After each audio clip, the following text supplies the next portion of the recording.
अगर आप छाती में जमे बलगम और सांस लेने की दिक्कत से परेशान हैं, तो ग्रिलेंटस बीएम टैबलेट एक प्रभावी विकल्प हो सकता है। यह दवा मुख्य रूप से दो तरह से काम करती है।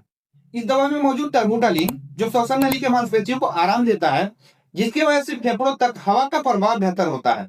दूसरा ब्रोमैक्सिन, ये गाढ़े और चिपचिपे बलगम को पतला करता है, की वजह से खांसी के जरिए वो बहुत ही आसानी से बाहर निकल जाता है।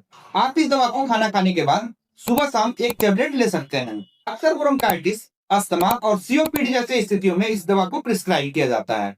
दवाइयों के सही और सटीक जानकारी के लिए आप हमारे चैनल डिसेंट फार्मेसी को सब्सक्राइब करें।